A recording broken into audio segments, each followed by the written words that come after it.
Selamat sore sahabat Hermina, berjumpa lagi di acara Hermina Talks. Apa kabar sahabat Hermina? Semoga dalam keadaan sehat selalu ya.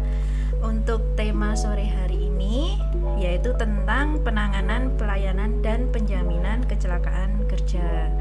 Nah, kali ini kita kedatangan narasumber nih langsung dari BPJS Ketenagakerjaan ya, yaitu dengan Ibu Ika sebagai bagian Case Manager KKPAK, kemudian Bapak Reza bagian Penata Madya Pelayanan BPJS Ketenagakerjaan. Gitu. Jika sahabat ada pertanyaan bisa dituliskan di kolom komentar ya sahabat. Kita tunggu untuk attention-nya. Untuk mempersingkat waktunya sore hari ini kita mulai aja ya Bu. Mungkin apa sih BPJS Ketenagakerjaan itu? Mungkin bisa dijelaskan dengan Bu Ika atau Bapak Reza. Mbak Ika. Ya. Baik, selamat sore teman-teman. Apa tadi? Sahabat Hermina. Oke. Untuk perkenalan dulu ya supaya kita tahu apa itu BPJS Tenaga Kerja. Iya. Karena selama ini mungkin yang lebih kalau kita nyebut BPJS itu yang langsung nyantol tuh BPJS Kesehatan. Ya, kan? Jadi Indonesia ini ada dua badan penyelenggara untuk jaminan sosial. Yang pertama yang sudah kita kenal BPJS Kesehatan, dia adalah dengan programnya JKN ya, Jaminan Kesehatan Nasional. Jadi dia memberikan perlindungan dari bayi baru lahir sampai meninggal dunia seluruh warga negara Indonesia. Nah, sedangkan badan penyelenggara yang kedua adalah kami di BPJS Ketenagakerjaan atau nickname-nya kita sekarang BP Jam Sostek. Nah, kami diberi amanah untuk melindungi pekerja. Jadi bukan dari bayi ya, tapi pekerja, artinya orang yang bekerja. Nah, amanah yang diberikan ke kami saat ini ada 5 program. Sekarang 5. Kemarin terakhir itu 4, sekarang 5 ya. Jaminan hari tua, itu yang bentuknya tabungan. Kemudian jaminan kecelakaan kerja, mungkin yang hari ini kita akan bahas banyak. Kemudian jaminan kematian, jaminan pensiun, dan yang baru launching di 1 Februari 2022 ini adalah jaminan kehilangan pekerjaan atau JKP. Nah, untuk kecelakaan di tempat kerja itu seperti apa sih Bu Ika contohnya? Mungkin dari teman-teman ada yang kurang paham atau kecelakaan ini sebenarnya masuk ke BPJS Ketenagakerjaan atau enggak? Iya. Iya, betul. Oke, jadi dari definisinya jaminan kecelakaan kerja itu disingkat JKK adalah manfaat berupa uang tunai dan atau pelayanan kesehatan yang diberikan pada saat peserta mengalami kecelakaan kerja atau penyakit yang disebabkan oleh lingkungan kerja. Jadi ada di dalam situ termasuk kecelakaan saat perjalanan dari rumah menuju tempat kerja, selama bekerja, dan perjalanan kembali ke rumah, atau termasuk juga misalnya perjalanan dinas. Itu masuk dalam ruang lingkup kecelakaan kerja. Karena definisinya sudah perjalanan ya, berarti sudah di area jalan. Jadi kalau masih di dalam area rumah, ruang lingkup bangunan rumah atau gedung rumah atau halaman rumah itu masih belum masuk. Coveragenya adalah mulai perjalanan. Kuncinya di situ. Jadi misalnya nih kita mau berangkat kerja, nah di tengah jalan dilalah terpleset misalnya karena ada kaget ada kucing lewat misalnya kan, kemudian motornya jatuh. Nah itu masuk dalam coverage kecelakaan kerja, ditanggung atau dijamin oleh BPJS Ketenagakerjaan. Baik. Nah, kalau selama ini kan mungkin yang kurang paham yang kecelakaan di jalan ya Mas, kebanyakan kan mungkin orang-orang berasumsi itu jasara harja karena kecelakaan di jalan raya seperti itu. Nah, itu apa namanya untuk membedakan. Nah, itu seperti gimana?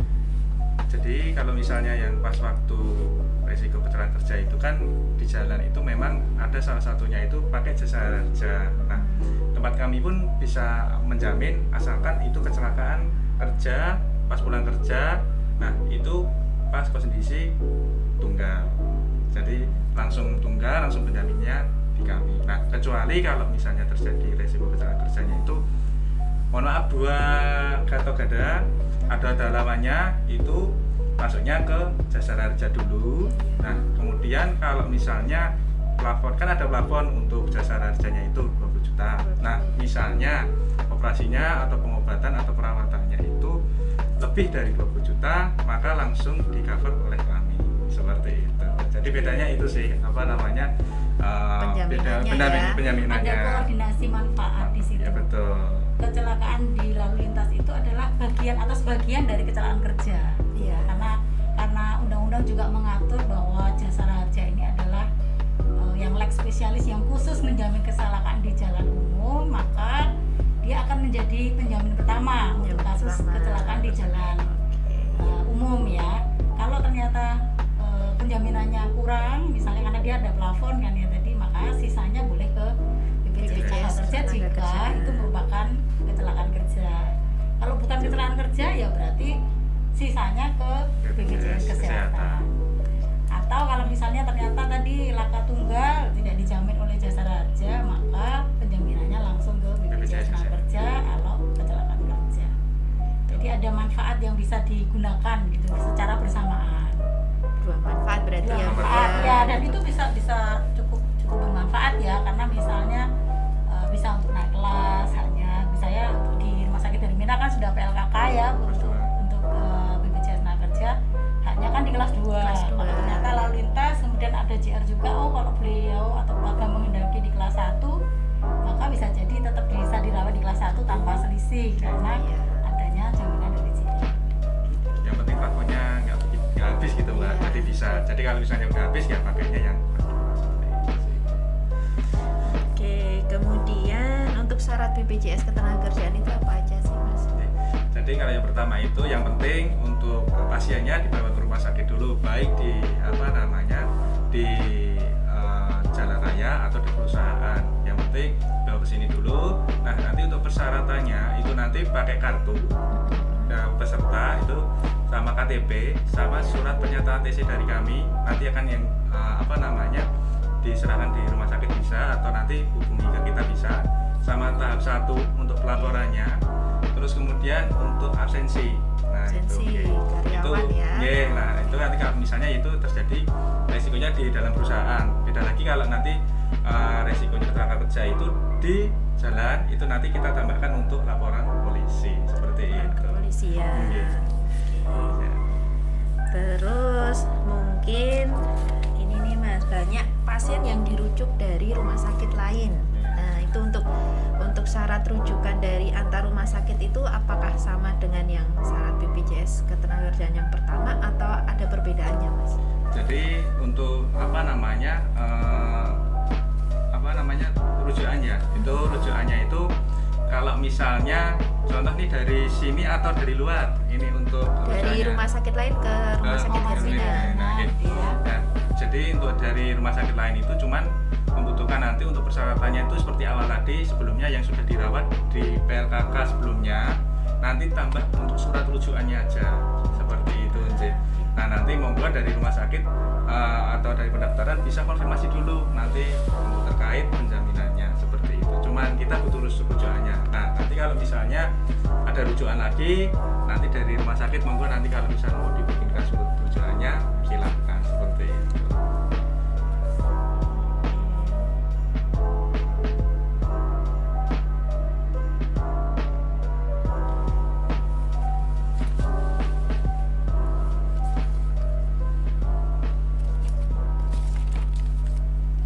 Kemudian ada lagi nih Bu, untuk kan pernah dengar nih seseorang itu bukan karyawan dari suatu perusahaan tapi bisa didaftarkan sebagai BPJS Ketenagakerjaan. Nah, itu syaratnya seperti apa Bu? Oke, jadi di kami di BPJS Tenagakerja itu ada beberapa sektor pesertaan. Ada tadi yang kita sebut sektor yang bekerja di perusahaan itu kita sebut sektor penerima upah. Ya, jadi dia bekerja kepada seseorang atau sebuah instansi, ada perjanjian, biasanya ada perjanjian kerjanya, kemudian ada upah yang diberikan tiap bulan atau tiap minggu gitu ya. Jadi ada pemberi kerja dan ada orang yang bekerja. Kemudian yang kedua adalah sektor bukan penerima upah, itu yang tadi Nyenengan tanyakan. Jadi pekerja mandiri itu bisa dan boleh daftar secara mandiri ke BPJS Tenagakerja, misalnya tukang ojek, penjual bakso, mie ayam, bahkan misalnya dokter sendiri. Nah itu Iya. Mas, karena dia kan nggak ikut orang gitu ya, dia menghasilkan dari prakteknya secara pribadi, itu masuk ke situ. Atau misalnya pengacara yang mendirikan, yang bekerja dirinya sendiri, itu bisa masuk ke situ. Jadi masuk ke kategori sektor penerima upah. Yang ketiga adalah sektor jasa konstruksi.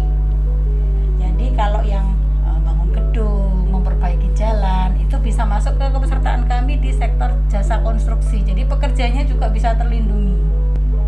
Ya, kemudian yang keempat adalah pekerja migran Indonesia. Jadi kalau dulu kita sebutnya TKI ya. Nah, pekerja migran itu juga sekarang sudah bisa mendaftarkan diri untuk dapat perlindungan. Jadi dia akan mendapat perlindungan, ada masa tunggu di sini persiapan, kemudian selama di luar negeri biasanya 2 tahun, kemudian sampai kembali lagi ke Indonesia, itu juga mendapatkan perlindungan. Baik, berarti peserta cukup ke kantor BPJS Cukup ke Ketenagakerjaan kantor gitu ya. menyerahkan identitas. Kalau yang sektor bukan penerima upah ya, dia bisa datang ke kantor menyerahkan identitas. Kalau misalnya ada izin usaha, misalnya usaha kadang kan ada ya usaha rumah tangga, misalnya bikin snack itu kan boleh lampirkan itu. Kalau tidak ada itu boleh misalnya lampirkan keterangan dari RT atau dari kelurahan bahwa memiliki usaha apa di rumah. Yang penting bekerja. Yang penting ada usahanya, ada Tapi pekerjaan yang menghasilkan. Jangan orang yang bubuk-bubuk rebahan gitu ya. Nanti didaftarin, nah itu yang susah. Berarti itu nanti sistemnya setiap bulan ada iur gitu ya, Ya Bu? betul. Untuk sektor bukan penerima upah ini ada perlakuan khusus, dia lebih enak juga. Dia bisa ambil iuran 1 bulan sekali boleh, mau 3 bulan sekali boleh, langsung 6 bulan boleh, langsung 1 tahun boleh. Jadi takut lupa gitu kan. Nah boleh langsung daftar setahun. Dan mekanisme pembayarannya pun sekarang sangat mudah. Bisa lewat Alfamart, Indomaret, kemudian banking, Shopee, Tokopedia, Shopee, itu sudah banyak sekali. Bisa. Mudah sekali ya, Sudah cukup sahabat banyak, Hermina. bisa diakses. Bisa diakses di Jangan mana? terlambat daftar ya. Iya. Jadi sahabat Hermina yang sahabat punya usaha sendiri di rumah, itu silahkan sahabat daftarkan untuk BPJS Ketenagakerjaan gitu ya, Bu. Itu Betul. kan sifatnya buat jaminan kita sendiri Betul, gitu untuk perlindungan kita ya. Ya, kita berharapnya sih tidak ada kecelakaan saat bekerja, tapi kan untuk antisipasi Prevensi, seperti itu betul. ya, Bu. Karena mengingat sekarang kan berobat mahal ya. Kayaknya nggak ada yang murah sekarang. Betul. Nah, terus mungkin ada yang mau disampaikan Bu Ika untuk kesempatan siang hari ini untuk menambah pengetahuan kami dalam bekerja. Ya, kami tadi mengingatkan karena memang sektor pekerja mandiri ini sebenarnya masih sangat luas ya. Sebenarnya kalau di Indonesia ini orang yang bekerja pada sektor penerima upah itu jauh lebih sedikit kalau dibandingkan dengan yang sektor bukan penerima upah atau pekerja mandiri. Nah, kami ingin menggerakkan gitu ya teman-teman yang usaha sendiri, entah laundry, jualan HP, mungkin usaha fotokopi, ya kan? Banyak. Bahkan bisa juga seperti tukang beca, penarik sampah. Nah itu kalau misalnya kita bisa daftar secara mandiri itu baik, karena tadi perlindungannya manfaatnya cukup besar. Selain biaya perawatan pengobatan tidak dibatasi nominal ya, Iya. jadi sampai sembuh selama itu sesuai indikasi medis. Ada juga manfaat di situ adalah namanya STMB, sementara tidak mampu bekerja. Jadi kami akan menggantikan sejumlah upah yang dilaporkan atau yang didaftarkan ke kami, misalnya melapor ke Jam Sostek atau mendaftar ke Jam Sostek dengan dasar upah 1 juta. Kemudian tadi misalnya tukang becak gitu ya, kebetulan kok keserempet patah kakinya, kan nggak bisa narik tuh. Iya. Berarti otomatis harus istirahat. Misalnya dokter, patah kaki kasih istirahat 1 bulan, nggak bisa narik 1 bulan kan nggak ada penghasilan. Iya. Nah, berdasarkan surat izin dokter tadi, kami akan gantikan penghasilannya. Ya, kalau misalnya dia istirahat 1 bulan, ya kami gantikan 1 bulan. 1 tahun pertama itu 100%. Tahun kedua atau setelah masuk ke tahun kedua itu 50%. Jadi ya kita nggak ada yang berharap sih ya, tapi Iya. kalau ada resiko, 1, pengobatannya sudah terjamin. 2, kalau penghasilannya sudah tergantikan, artinya keluarga masih tetap bisa mendapatkan makan yang sesuai lah ya, yang layak untuk bisa menggantikan yang beliaunya tidak bisa bekerja. Kemudian kalau sampai meninggal atau terjadi cacat, itu ada santunan yang akan diterima oleh ahli waris. Bahkan kalau meninggal karena kecelakaan kerja, itu ahli waris ada manfaat beasiswa yang diberikan untuk 2 orang anak dari TK sampai kuliah, diberikan tiap tahun ya. Jadi manfaatnya kalau kita hitung matematis itu sangat besar ya, karena kan ini prinsipnya gotong royong ya, asuransi sosial atau bukan asuransi sosial, kalau kita bilang ini jaminan sosial, social security, artinya dari seluruh masyarakat Indonesia yang bekerja ini bersama-sama iuran, kemudian memberikan manfaat kepada orang yang mengalami resiko. Misalnya yang tidak mengalami resiko berarti iurannya diberikan kepada teman kita yang mengalami resiko. Ya itu tadi kita berharapnya ketika pekerja ini mengalami kecelakaan kerja atau meninggal dunia, maka ahli waris dan anak-anak yang ditinggalkan itu masih punya masa depan, tidak menjadi masalah-masalah baru, tidak terjadi kemiskinan baru, tapi masih punya harapan dan masa depan, terutama untuk anak-anak yang bisa sampai kuliah. Itu manfaat yang luar biasa. Total itu sampai bisa 174 juta per anak. Kalau dibandingkan dengan iurannya ya, iurannya itu kalau jaminan kecelakaan kerja misalnya dengan upah 1 juta untuk sektor bukan penerima upah atau BPU tadi, itu hanya 10.000 sebulan. Untuk jaminan kematian itu iurannya 6.800 tiap bulan. Manfaatnya tadi kalau kecelakaan kerja 48 kali penghasilan berarti 48 juta tambah 12 juta biaya tambah berkala 12 juta ditambah biaya pemakan 10 juta tambah beasiswa 2 orang anak dengan 10.000 ya kan, boleh dibandingkan ya, karena ini milik negara ya, ini tujuannya adalah memberikan perlindungan untuk masyarakat umum, bukan untuk mencari keuntungan gitu. Jadi mari kalau Bapak Ibu, rekan-rekan, sahabat Hermina masih ada yang belum daftar padahal sudah bekerja, ayo daftar. Itu ya sahabat Hermina, jadi manfaatnya sangat besar sekali. Jadi kalau semisal tadi yang dikatakan dihitung pun itu sebenarnya kita tahu kayaknya kita tahu bahwa kita karena ini gotong royong makanya bisa cukup ya kan. Kemudian kalau yang pasien rutin kontrol ke rumah sakit nih Bu ya, itu kan rutin berkala sampai dia sembuh. Nah itu apakah ada batasan nih, misalnya 4 kali kontrol sudah tidak bisa atau memang sampai sembuh, benar-benar sembuh ya? Sampai sembuh Mbak. Sampai sembuh ya? Berarti tidak ada batasan. Tidak ada batasan. Jadi kalau misalnya dari indikasi dokter masih untuk kontrolnya masih berjalan dilanjutkan, maka kita akan sampai sembuh. Yang penting untuk pekerja kita semuanya sehat dan kembali bisa bekerja lagi seperti itu. Iya. Jadi harapannya itu ya, ya. Pak Bu. Ini ada pertanyaan ya dari sahabat Hermina Ya. dari Lili Setiawati. Mau tanya Bu, bila saya punya usaha kecil di rumah dan punya 2 orang pekerja yang membantu pekerjaan saya, apakah pekerja saya itu harus didaftarkan BPJS TK juga? Saat ini baru punya BPJS Kesehatan saja. Siapa Mak? Bukan saya ya. Ya harus didaftarkan ya Bu, untuk pekerjanya, karena kan untuk resiko kita kan nggak tahu seperti itu. Jadi monggo nanti untuk daftarkan aja, nanti langsung membawa KTP aja ke kantor seperti itu biar bisa didaftarkan. Jika ada surat izin usaha ya tambah di bawah seperti itu. Ya. Karena kalau di peraturan di perundangan itu berbunyi demikian ya. Ini kan jadi siapa tadi? Lilis ini kan jadi pemberi kerja gitu ya. Di peraturan itu berbunyi ketika pemberi kerja lalai tidak mendaftarkan tenaga kerja yang bekerja padanya, jika terjadi resiko maka pemberi kerja ini wajib memberikan hak yang sama, minimal sama dengan yang diberikan oleh BPJS Sosial. Berat kan? Ya kan? Kalau kecelakaannya pas berangkat mau belanja di pasar, misalnya mau belanja untuk keperluan catering, misalnya dia kerja usahanya catering misalnya gitu kan, mau belanja untuk keperluan catering adalah kepleset nih di pasar, patah 10 juta cukup nggak? Ya kan lumayan tuh. Iya, ya. sampai kontrol nggak cukup. Misalnya kayak gitu. Jadi lebih baik ini sebenarnya kalau kami bilang uang kecil membeli manfaat yang besar. Baik. Nah, sama halnya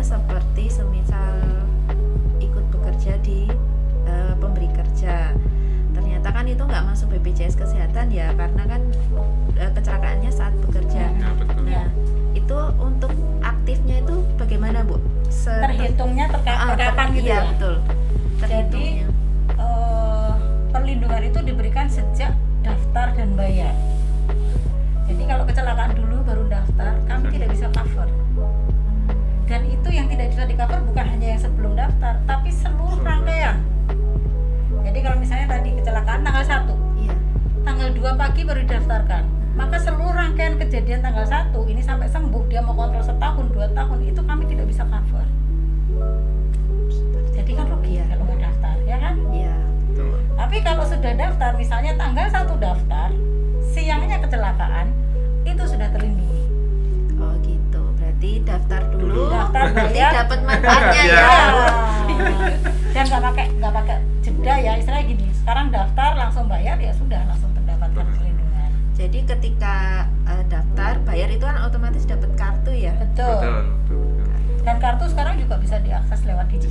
Digital. Ada kita aplikasi JMO. Jam Sostek Mobile JMO. Itu bisa di-download. Ya. Itu sahabat ya. Jadi jangan lupa bagi sahabat-sahabat yang mempunyai usaha, baik itu yang memiliki tenaga kerja atau sendiri, itu silakan didaftarkan di BPJS Ketenagakerjaan ya, untuk mengantisipasi kedepannya gitu ya Bu ya. Betul.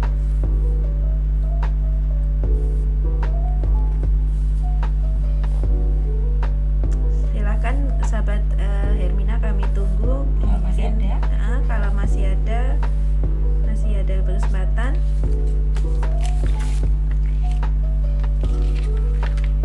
Jika sahabat Hermina ingin mengetahui jadwal praktek Hermina, dokter spesialis Hermina Solo ya Bu ya, itu kami bisa dengan aplikasi Hermina Mobile, kemudian website kami, call center di 15488, atau aplikasi Halodoc. Itu kita juga sudah kerjasama dengan Halodoc gitu.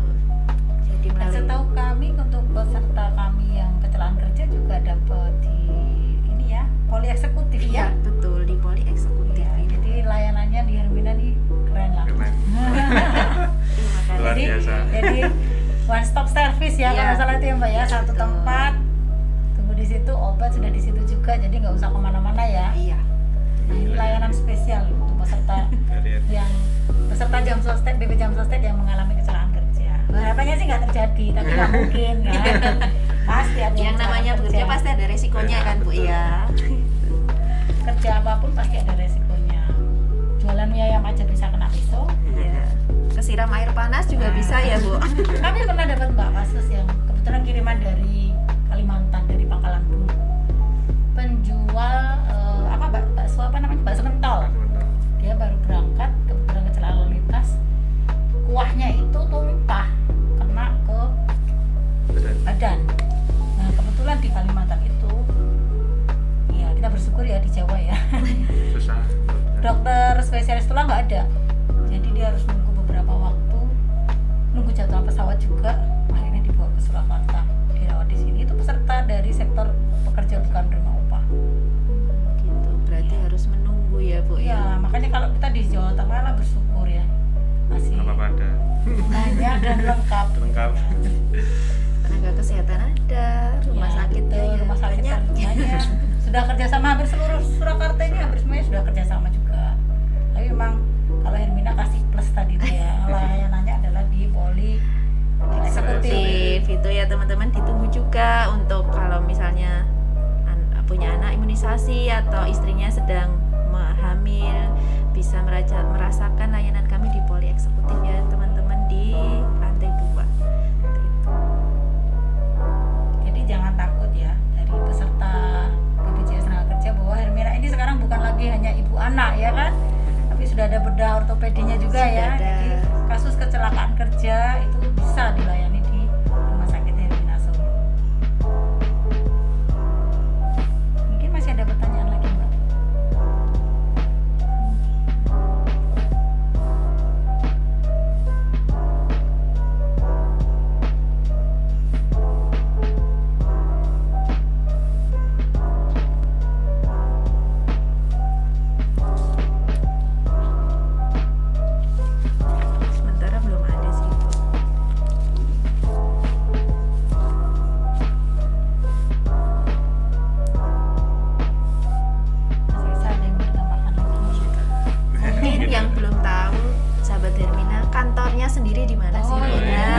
tadi kan belum cerita ya? Iya, belum cerita Bu, kantor BPJS Ketenagakerjaan di Solo ini di mana tepatnya?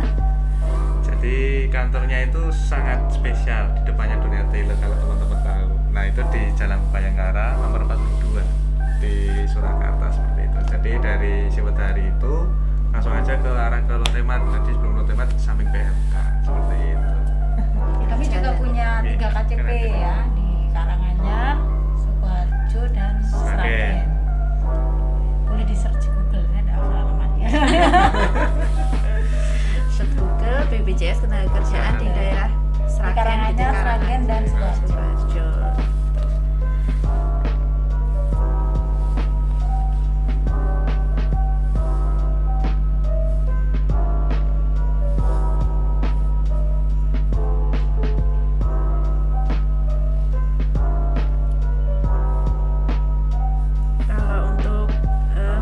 Bu, kantornya jam kerjanya Jam layanan kami jam 8 sampai jam setengah 4 hari Senin sampai dengan Jumat. Senin sampai Jumat jam 8 sampai jam 15.30 ya.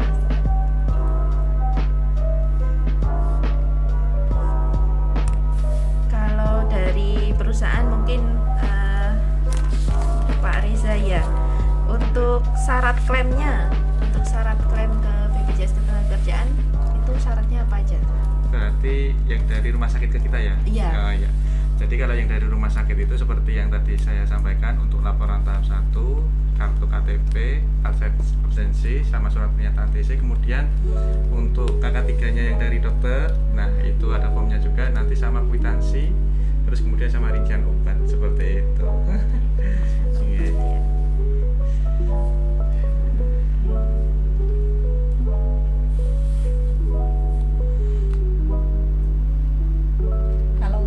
Kami harapkan sudah pakai jaminan ya. Jadi kalau tidak ada kendala administrasi dari perusahaannya atau mau sudah terdaftar dan sudah masuk ke vaskes kita yang kerjasama, kami harap sih segera melengkapi berkas laporan sehingga jaminan kami bisa segera terbit.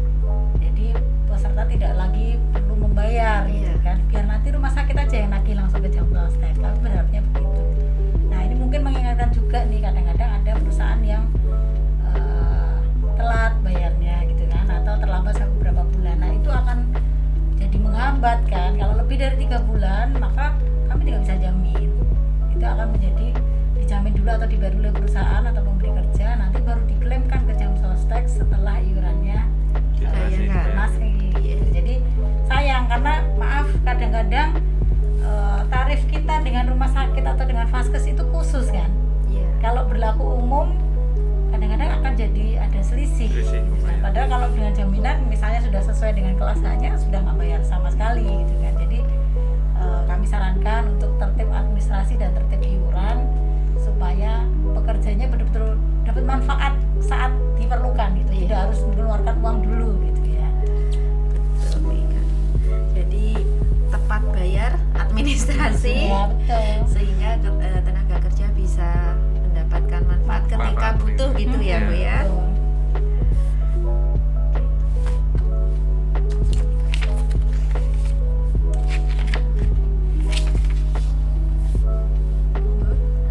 Sampaikan. Sudah mungkin. Apalagi ya. Oke sahabat Hermina, jika sudah tidak ada lagi pertanyaan, terima kasih atas perhatiannya sahabat Hermina pada sore hari ini. Semoga bermanfaat. Salam sehat, tetap jaga protokol kesehatan ya teman-teman. Itu selamat sore, terima kasih Ibu Ika, terima kasih Pak Reza sudah menyempatkan waktunya sore hari ini. Semoga nanti kita bisa bertemu lagi ya di acara Hermina Talk.